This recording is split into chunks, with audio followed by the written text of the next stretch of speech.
L'histoire de Mathieu Durand. L'enfant des murs. Mathieu Durand est né en 1972 dans une petite ville boisée du nord-est de la France. Dès la naissance, la vie de Mathieu fut marquée par l'instabilité.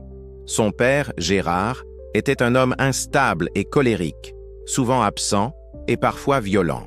Sa mère, Claudine, tentait de maintenir une apparence de normalité, mais l'ambiance à la maison était suffocante. Dès l'école primaire, Mathieu se distingue. Il est intelligent, mais son comportement dérange. Il observe les autres enfants avec insistance, ne parle presque jamais, mais explose de colère sans avertissement. À 11 ans, il commence à voler de petites choses dans les maisons voisines. À 13 ans, il est surpris en train d'observer la famille voisine à travers les fenêtres, durant la nuit.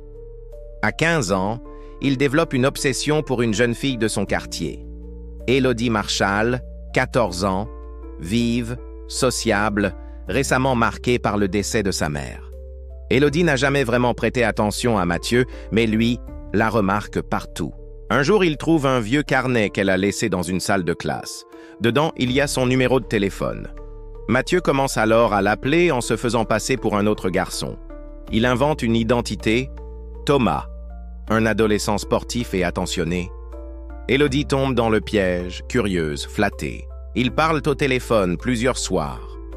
Un jour, ils se donnent rendez-vous dans un parc. Quand Élodie le voit, elle comprend immédiatement qu'elle a été dupée. Devant elle se tient Mathieu, mal habillé, malodorant, l'air vide. Elle part. Mais Mathieu ne part pas, lui. Il devient obsédé.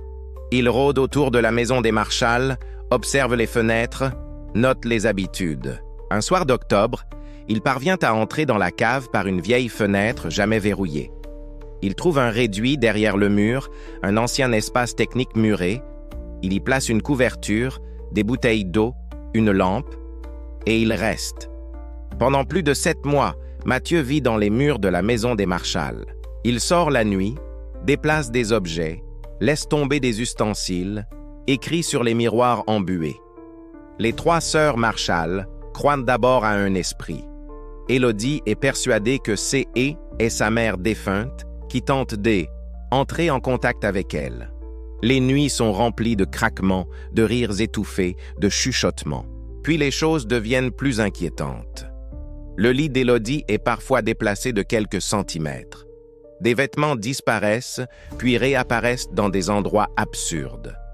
Le message « Je veille sur toi » est trouvé écrit à la craie derrière une armoire. Un soir, la famille rentre de week-end et trouve la table dressée pour un dîner avec 4 assiettes et une 5e à moitié entamée.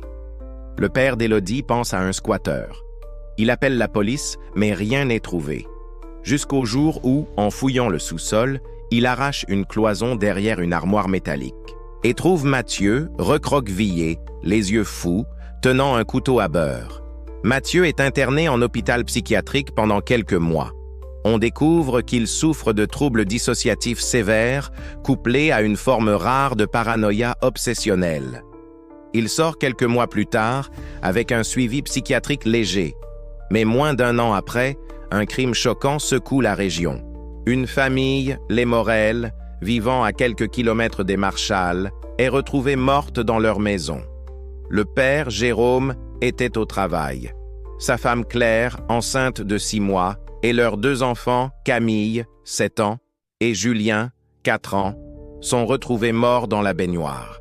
Claire a été tuée d'une balle dans la tête, les enfants noyés. Sur place, la police retrouve un mot griffonné sur un miroir. « Tu n'as pas voulu de moi. Maintenant, tu m'appartiens. » Mathieu est arrêté 3 jours plus tard, errant dans une zone industrielle abandonnée, armé et épuisé. Lors de son arrestation, il hurle le nom d'Élodie.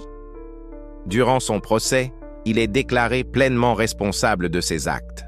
Ses avocates tentent de plaider la folie, mais les experts affirment qu'il était parfaitement conscient de ce qu'il faisait.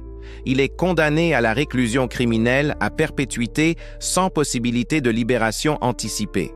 Aujourd'hui, Mathieu Durand reste enfermé dans un établissement psychiatrique à sécurité maximale. Certains croient encore qu'il n'était qu'un malade abandonné. D'autres y voient le mal incarné. Mais tous s'accordent sur une chose.